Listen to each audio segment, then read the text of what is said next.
Hey there, this is Dennis Anyone with Dennis Hensley. It's a podcast about making things up, making things happen. I love talking to creative people that are doing their thing.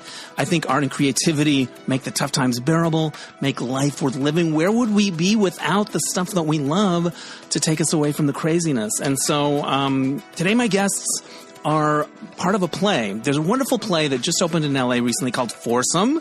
It's by Matthew Scott Montgomery. It's directed by Tom DeTrinis. It's about a group of friends, 4 friends, and they're 2 couples that go for a weekend getaway in a cabin for New Year's Eve and the things that ensue. And the title will give you a hint as to what might happen. So we're doing a game of You Don't Know My Life, and we've got Matthew, who not only wrote the play, but also plays Noah. We've also got the director, who I mentioned before, Tom DeTrinis. We've got Jimin Moon, who plays Felix. We've got Adrián Javier, who plays Taj, and we've got Calvin Seabrooks, who plays Kobe. They're all great. The characters are really relatable, and you're like, oh, I know, I'm that guy. Oh, no, I'm more like that guy. Lots of funny things and twists and turns ensue, and it's just a great, entertaining, sweet, sexy romp. So I hope lots of people go and see it. Before we get to the interview and the game, though, I want to remind you that this podcast is pretty much brought to you by me. I love doing it. It makes me feel connected to people, and I love having these conversations. But if you want to support the podcast, you can do a few things. You can go to DennisAnyone.net and leave a tip in my virtual tip jar. You can also subscribe to my Patreon/Substack bonus podcast called Dennis Hensley's Happy and Gay. It's $5 a month. I do an episode a week. I talk about things related to pop culture and the kind of things that we talk about on this show, creativity, but I try to end every segment with something about happiness, about what makes people happy, about things I'm observing, tools I'm trying. I find that topic very interesting, and I'm having a lot of fun with this. So if you've already subscribed, I appreciate it. If not, you can go and subscribe, even if you don't pay, because I drop like a free episode every month to give you a taste. Occasionally, there's some good, fun dish on there. Like I found these letters that Gwyneth Paltrow wrote me in the mid-'90s, and I read them. It was amazing. That was a few months ago, but you never forget it. You just, I'm still basking in the glow of that. So go to Patreon or Substack and search Dennis Hensley's Happy and Gay. I appreciate that. Also, you can become a subscriber to DNR Studios. I'm part of a group of shows with Derek and Romaine, their podcast Empire, and you get my show early, and you get all these other great shows if you subscribe. So learn about that at dnrstudios.com. And finally, my game Search Party is now available, and you can get it at youdon'tknowmylife.com/search party. Also, Mismatch Game is coming up March 13th, so keep an eye out for that if you're in LA. And now, here's the Fivesome from Foursome. Welcome, the people of Foursome. Welcome. All right. All right. I'm going to say your name so that people can get a sense of who you are when they're listening. So we've got the director, Tom DeTrinis, who has been on this podcast before. Nice to see you, Tom. I have. Nice to see you, Dennis. Thanks for having us. You did a wonderful job directing this motley crew of, horny, love-struck people. So well done. Well done. We have the playwright who also plays Noah. It's Matthew Scott Montgomery. Welcome to the podcast.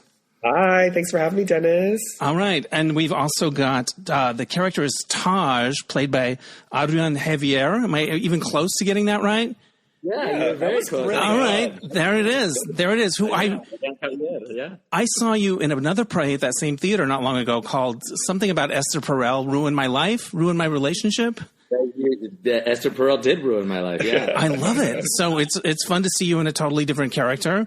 We've got Calvin Seabrooks, who plays Kobe. Welcome to the podcast, Calvin. Thank you so much for having us. Nice to see you. And I was following you on Instagram during the pandemic, and you brought me a lot of joy. Your Billy Porter is on fire. I want you to be on the Mismatch Game, but that's a separate conversation. And finally, we have Jimin Moon, who plays Felix. Welcome to the podcast. Hi.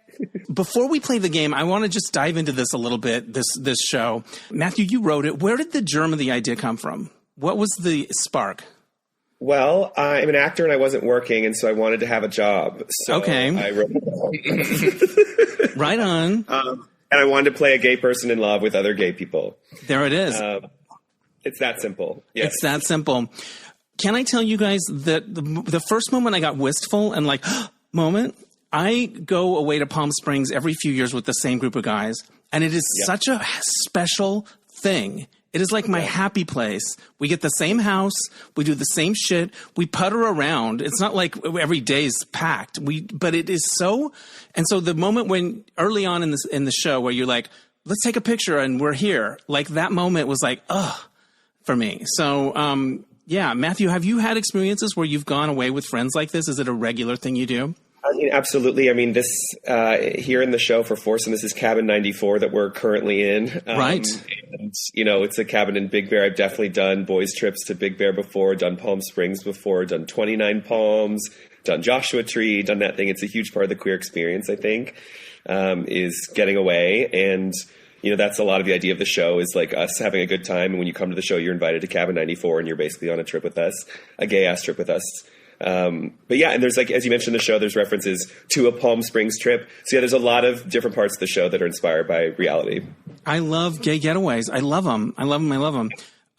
Tom, what were the challenges in directing this show? Because there's a lot of comedy in it, but you also keep it grounded in a way that works. Like Noah, the character of Noah, Matthew, you're so good at physical comedy. And yet, and yet, it still feels grounded. So, Tom, can you talk about the balance of the comedy with like making sure that this feels like real people in a real situation? Challenges, Tom? Did you have any challenges? No, it never was really a challenge. But No. First of all, these people are so untalented, so it really didn't. Yeah, I mean, they all suck. They're so sucky. First things first, I had to teach them what comedy was. Right. Yeah. So we started with just aggressive comedy classes. Right. Just The pie in the face. Yeah. No, and you're not supposed to know what it is. That's actually the goal. And that's acting. And that's comedy. Tom just gave us 90 minutes of line readings and That's we just right. memorized it. That's it. It's Essentially, we just saw Tom run the show in each character, kind and then of. we just copied Tom. Kind of. Yeah, that's true. Yeah. I think from the very early on, we were getting notes sometimes from people that were like, you can't have comedy and drama at the same time. Yeah. And I kept turning to Matthew, and Matthew turns to me, and I was like, they're wrong. Yeah. And I think that is life. Like, that is crazy that someone would say that. Well, because I think it's hard for people to conceptualize it until they see it. And from the very moment that I saw the play, because I saw a reading of this in July of 2024, I immediately knew what it was supposed to look like, and it is exactly what you see on the stage. That set is delicious. That set is delicious. I wanted to move in there, and I wanted to have a hot chocolate and watch, The Holiday or whatever.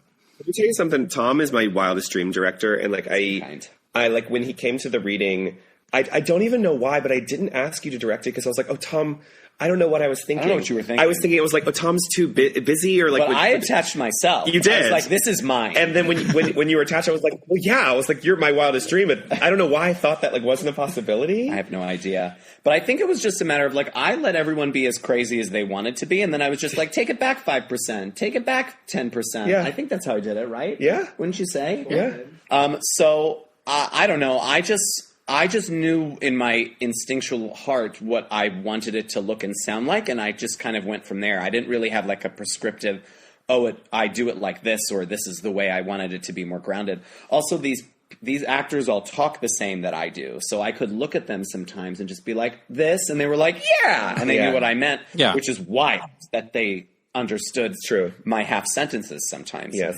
So I think that's basically how it was. And it was also like a chemistry set, like I was always saying, like a turning dials up and down all the time. Yeah, love it. All right. Adrián, talk to me about your character. What moves you about him? What's fun about playing that character? Taj, I mean, he's just so complicated. And I for me, the biggest thing that drew me to him, a lot of his insecurities are my own insecurities. And I always think it's interesting to sort of explore those things. I don't get to play a villain very often, and it's really fun. You're so good at it. Not that I'm like trying to be a villain. I don't see Taj as a villain. He's just really hurt right now. Yeah. But it is a little liberating to sort of say what's on your mind without a filter. Yeah. I think that's cool. Or the filter of self-protection and self-preservation. Yeah. And yeah, it's a lot of fun, and just to bounce off of each other. And really, I think that's the most exciting thing for me, is that every time I deliver something, and what I get back is always something different. And it makes it really exciting to just sort of react off of everybody else, because you never know what you're going to give, and you never know what you're going to get. Yeah. I will say this. You say he's kind of a villain or there's shades of that. The thing that happens to him, which I won't give away, was the gut punch for me. It was, I related to it more than any of the other dynamics. It was that I know that feeling, and it was like, oh, fuck, kind of thing. So, well done. That surprises me the most because, like, I think obviously this play, we're in LA. There's a lot of people in this industry and stuff like that. But when people relate to that, oof. At first I thought it was going to be something so superficial that people wouldn't care. No, but I think it wasn't necessarily the thing that happens to him. It's just everybody's had that sort of heartbreak in some way, shape, or form. Yeah. Achieving a dream and then having it be broken. So I love that people are connecting to that. All the twists in the show, kind of. Yeah. There's at least 2 major twists that you're part of. Yeah. Thank you. Well, I love cryptic interviews like this. Calvin, talk to me about Kobe and the project and what moved you about him. What's fun about it? For sure. I mean, I actually started doing readings of this play from the very first reading, which was two and a half years ago now. Yeah. And I think what was really exciting about playing Kobe was that there was so much collaboration between Matthew and all of us with like adding our own flair into it, really asking questions about like what we think the gay experience is and what our particular experiences are. I think I relate to Kobe a lot in the way that being a person in a friend group who's always taking care of somebody else and feeling maybe not seen by certain people. And I think the more important thing is asking your friends for what you need. Right. And that was something that was so important to me personally, to see in a play queer characters just asking for what they need emotionally.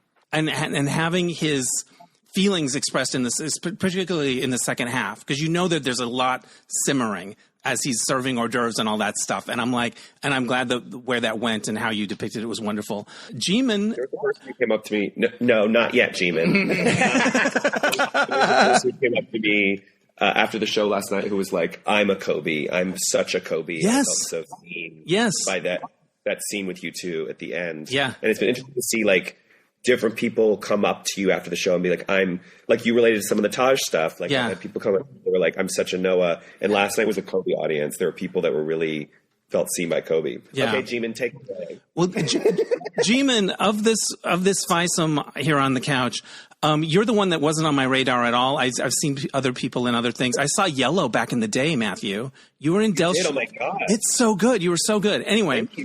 Thank you. Fun fact, Del Shore's, not yet, Jimin. Del Shore's, who wrote Yellow, is coming to the show today. And then Carol, if you see Carol on the back of the set, do you remember the Carol character? Yes, Carol, I love the Airbnb owner that like looms but never appears. That's Susan Leslie, who played my mother in Yellow. She's Carol in the photograph. And there's funny bits of business that happen with that.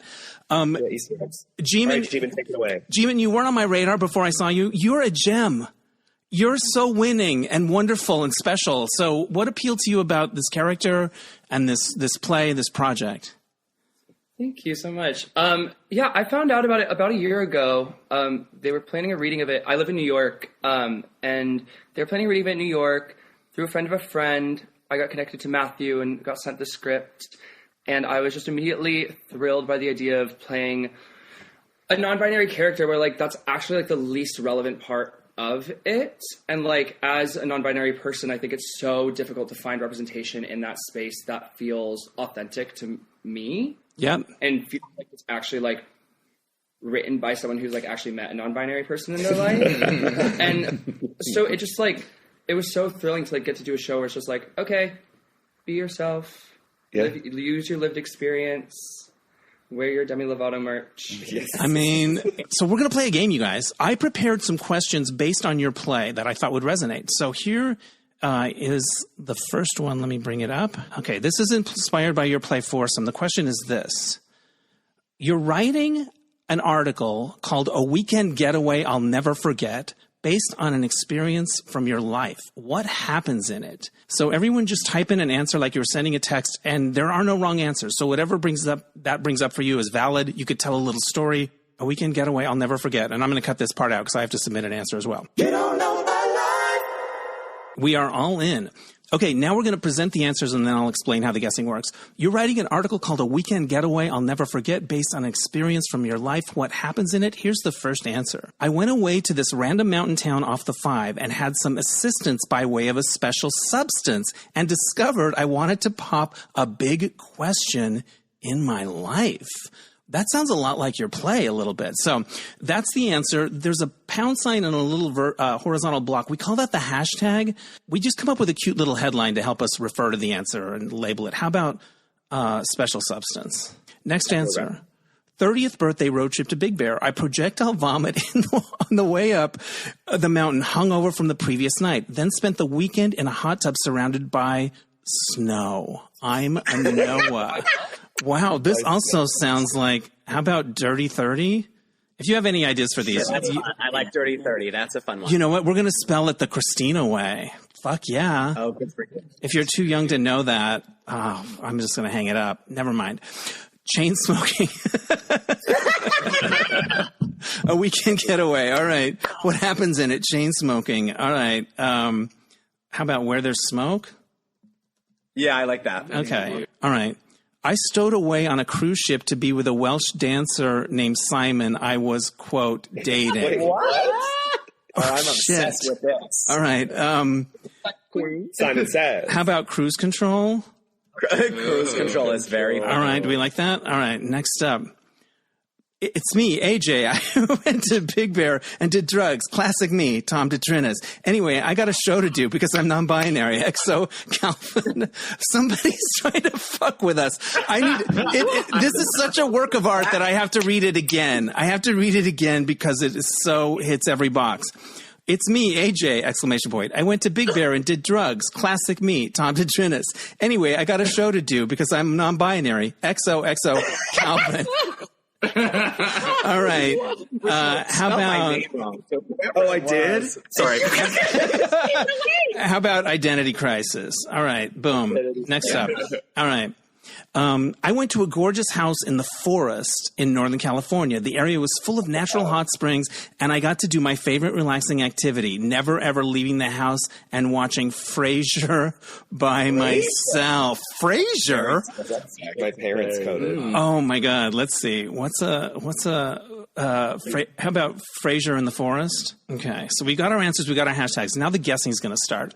And Matthew, you're going to guess first, and you're going to, how the guessing works is you're going to say any hashtag followed by who you think it is. So you might say, I think Dirty 30 is Tom, or I think Where There's Smoke is Dennis. Any hashtag other than your own, who you think it is. And before that person responds, I will explain what happens next. Okay. So I go first? Yeah.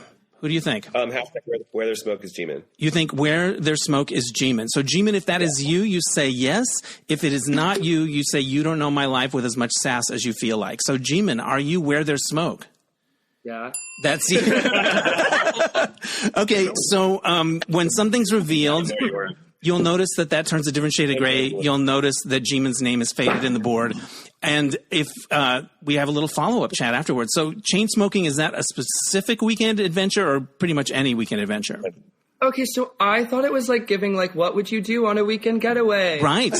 I like it. All right. It works. It works. It still works. I didn't realize you were telling a tale from our life. I know. That's okay. It's all right. But that also, like, that is, like, but that's not, like... It's a weekend, weekday, it's just... It's your jam. All right. I support it. All right. So that was Matthew's turn. It goes to AJ. I assume that's Adrián. So pick a hashtag and who you think it is.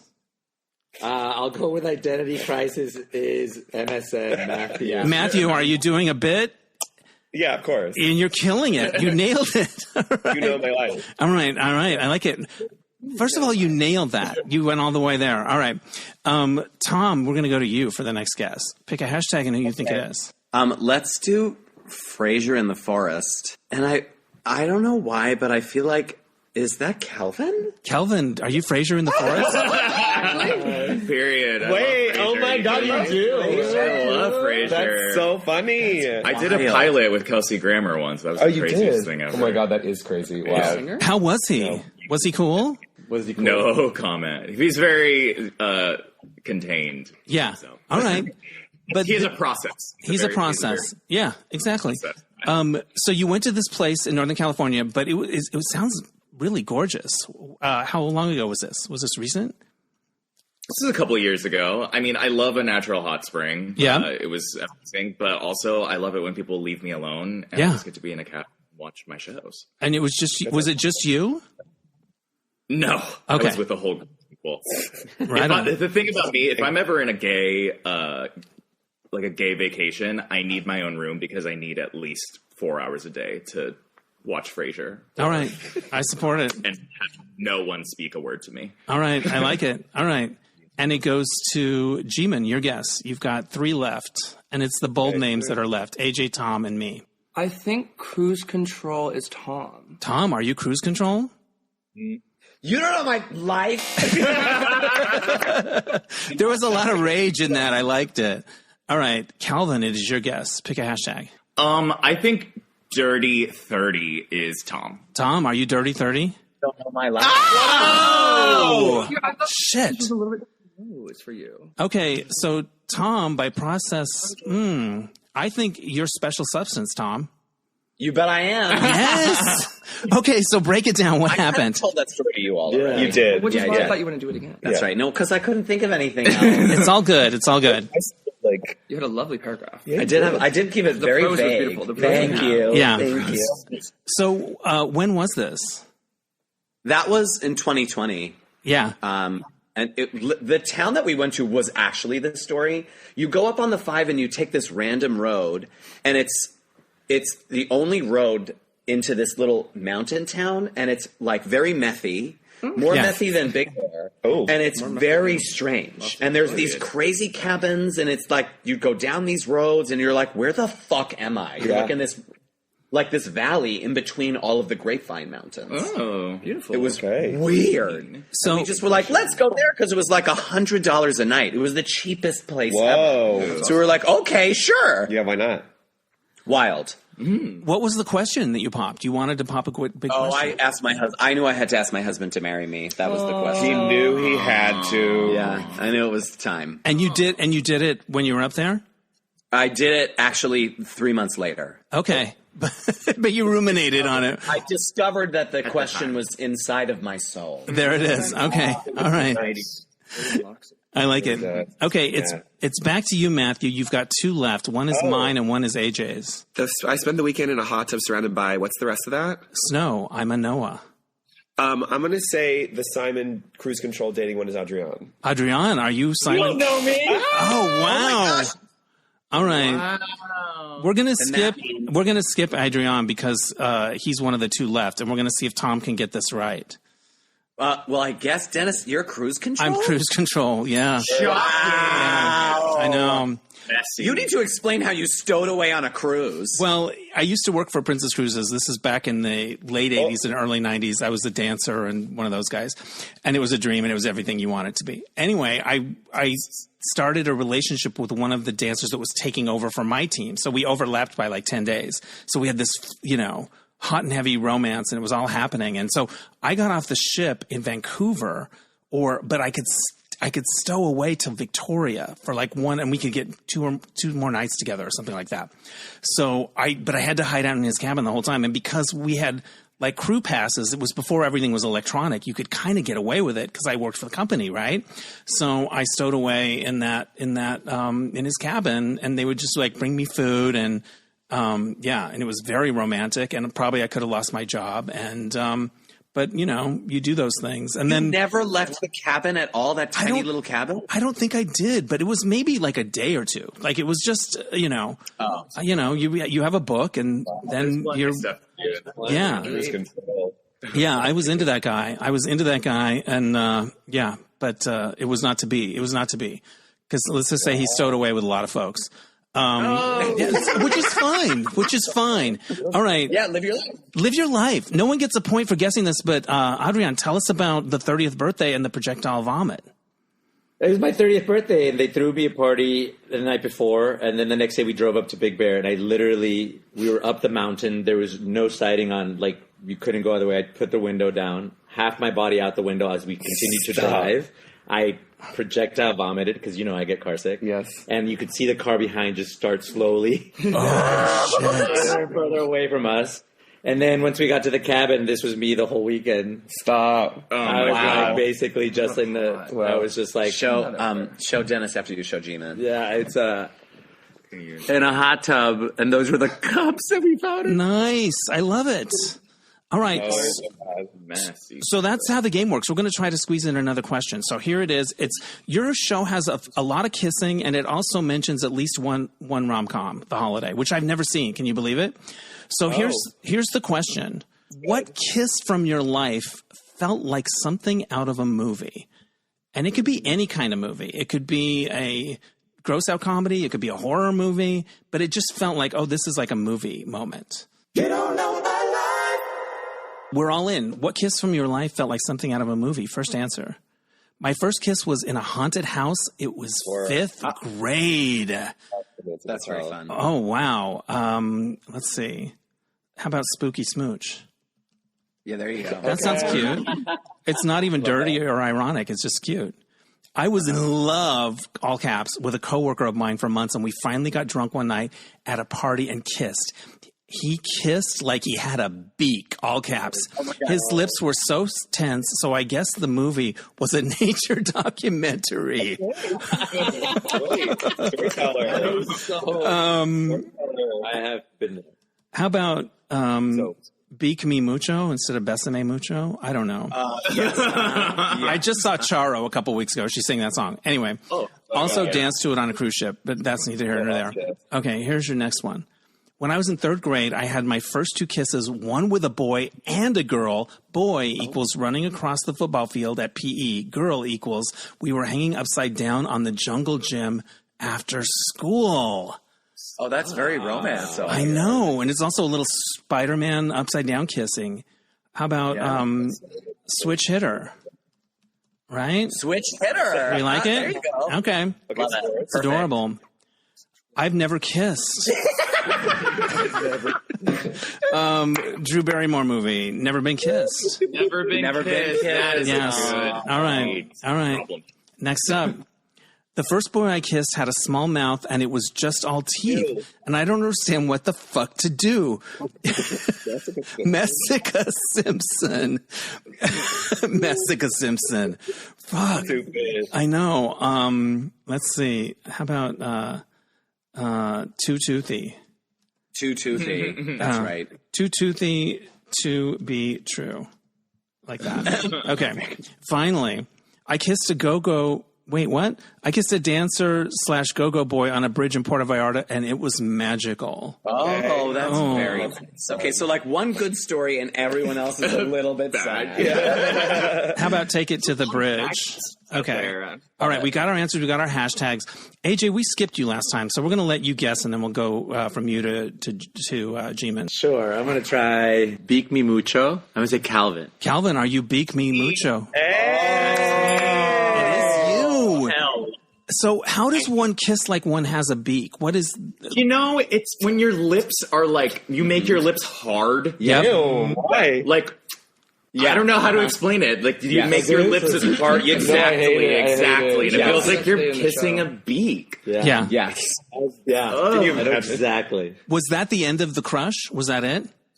Absolutely. Yeah. That was immediately, wow, I think we shouldn't be doing this as coworkers. Right. I like it. But it never caused trouble at work. It was like a one and done, and that was it.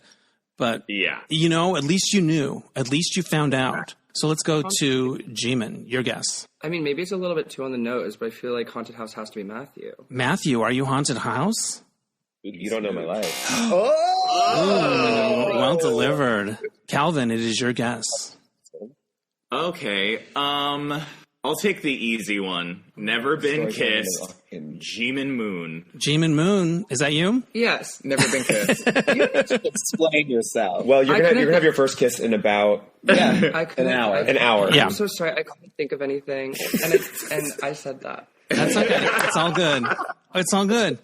It's all good. All right. Jimin's a virgin. Yeah. I like Actually, in the show, we just get really close to their face and never There's no actual kissing. All right. All smoke and mirrors. That's right. it is my guess, and I think the too toothy to be true, Messica Simpson is Tom DeTrinis. You are correct. Yeah. Damn it! Oh shit! And so you were a bit stymied.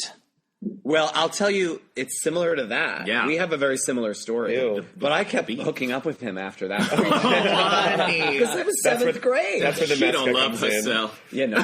You're in 7th grade. You don't know what you're I didn't doing. know what I was doing, but also, like, it was, like, we both didn't know what we were doing. He was in 6th grade, so, listen. Wait, what grade were you? 7th. Damn. That rock the Oh my god. You had a full-on gay affair tryst thing happening in 7th grade. That's fucking... Yeah, I started early, Dennis. My hat is off. Nice and early. Wow. Yeah. Age gap. Wow. yeah. Age gap. Wow. Yeah. That's hot. All right. It goes to Matthew for the next guess.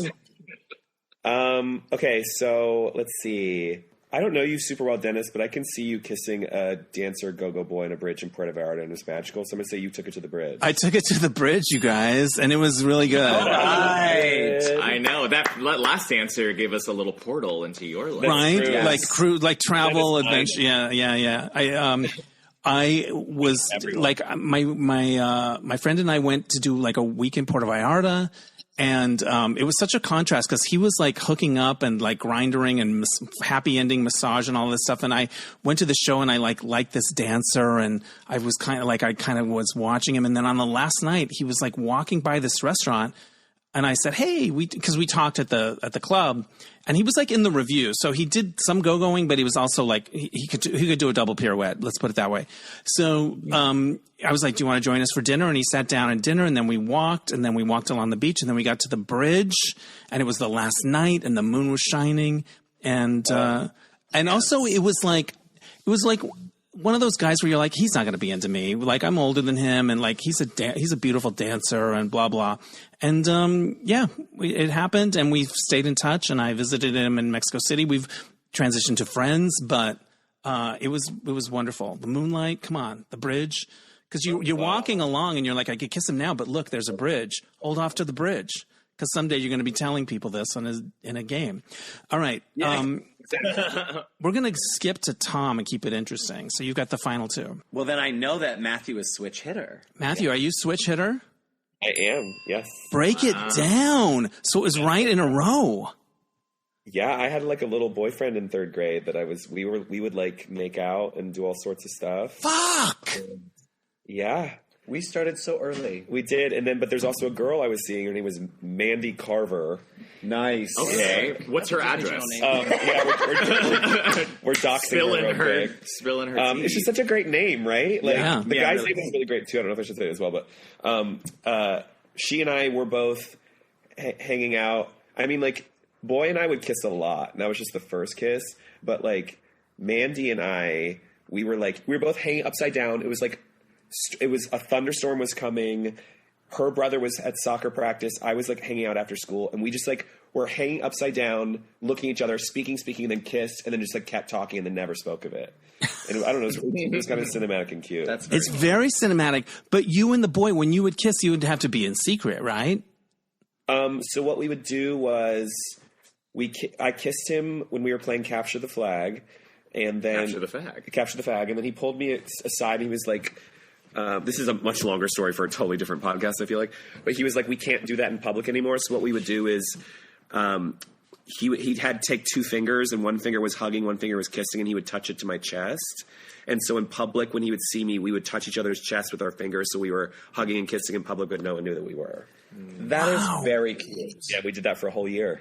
That's amazing. That's like a short film that would have a hotline number at the end of it, kind of feeling. Yes. It would be adorable. Everything you need to know about me, really. Yeah. I love it. All right. No one gets a point for guessing this one, but AJ, your kiss was in a haunted house. That's awesome. Yeah, I went to visit one of my best friends growing up. He lived in Mexico City, and so I went for a summer to stay with him, and he finished school later than I did. So for the first part of the summer, I would go to class with him, and I got to meet a lot of his friends. And he liked this one girl, and I just, for the sake of it, got the friend. Her name was Mariana Echeverria, And we What's your address?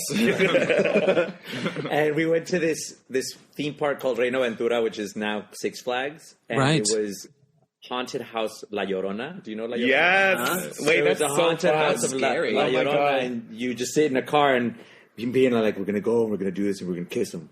And so we got in our little carts, and by the end of the ride, we were. Wait, I love out. your spooky smooch. That's made out. That's La Llorona. fun. Wait, That's hot. so good. Like that is very cinematic, very much like a movie. All right, we're going to reveal the scores and see who did the best in this game. I forgot we were scoring. I know. It's neither here nor there, but here's the scores: 3, 2, 1, boom. All right, Tom, you pulled it off with 3, and the other folks got 2s and 1s. I only got 2 guesses. You only got 2 guesses. I'm not sure how that happened. But you got 100%. You got 100%. So the point is, we're all winners except for Jimin, who got a 0. yeah. But you know what? Yeah, she participated. She's fine. She's fine. You guys have a show to do, so I'm going to let you wrap it up. But tell people how they can see your show, and then I have one more question for you guys. So whoever wants to do the plugging, plug away. Come see us in Foursome, running through March 28th at the Atwater Village Theatre. I Am a Theater. Get your tickets at IamAtheater.com. It's wonderful. People should go see it. It's such a hit. It's such a crowd pleaser. I feel like it's one of those shows that they'll do a production here and they'll do a production there, and it just resonated so much with like gay friendships and couples and mixing blurring lines. Before I let you go, anyone that wants to weigh in on this can chime in. When I watch the 4 of you together, there's something very special that happens chemistry wise, and like I just feel like you're having a cool experience. That's what I felt from the outside. So anyone want to talk about what this being in the show means to you? What's cool about it? What makes it special? Because I got that feeling, like as a group, you're like, we're doing something cool, a little edgy and kind of special. So anyone want to speak to any of those ideas? I mean, I think it's really exciting to watch 4 queer people.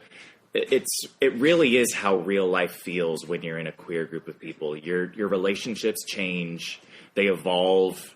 You figure things out together. Your exes are your best friends. Like it feels, and Matthew injected so much of us into these characters that it really just feels like it feels just like the audience feels. We feel like we're just hanging out with our friends in front of an audience. I agree. It's a testament a lot to what Matthew wrote, and also the environment that Tom created while collaborating in this piece. For sure. In the sense that like Matthew wrote something very easy for us to connect to as a group of people, and then Tom was insanely collaborative in just allowing us to be ourselves, allowing us to express ourselves and to sort of create real friendship.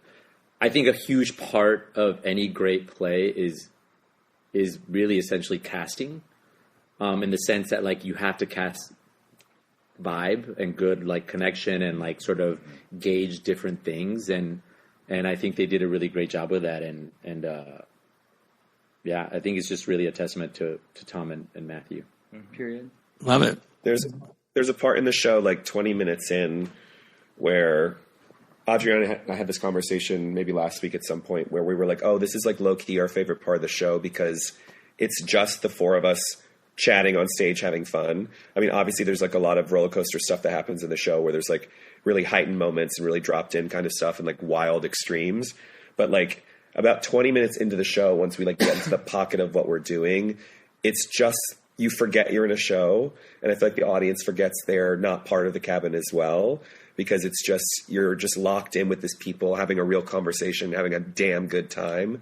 And that was something that was very important to me, storytelling wise, is to show queer people having fun. And that's exactly what we're doing. I love it. Well, congratulations, you guys. Enjoy the rest of your run. I hope it runs and runs, and that everyone should go and see it. It's a total blast. Have a great show today, and I'm gonna come back again, I think, and bring some more. Please. Good. All right. Bye. Thank you again to Matthew, Jimin, Adrián, Calvin, and Tom. Go see Foursome if you're in LA. It's such a winner. You will have a great time. All right.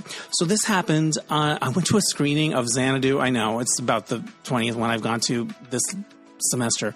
But anyway, it was at this place called Bob Baker's Marionettes, which is an LA institution that I had never been to.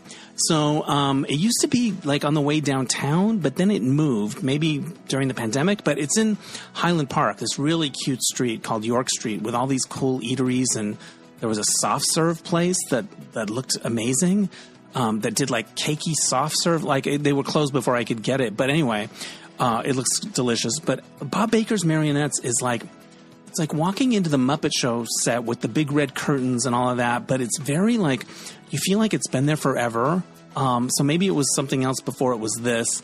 And it's lots of red, and then there's, sometimes you sit on the floor. I ended up sitting on the floor because the actual seats were all taken by the time I got there, and watched the movie. And the Bob Baker marionette people came out and did 3 marionette numbers before the actual movie started, and some of them were on skates, some of these marionettes.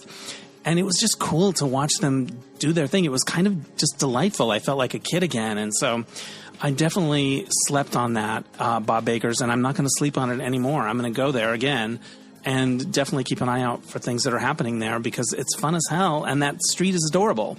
And next time I'm not going to miss the soft serve. So there you go. All right, that's enough for this week. I want to thank Oscar Rosario for mixing the episodes. My theme music is by Mark Danos for Replacement Music. Catch you next time on Dennis Anyone. Bye.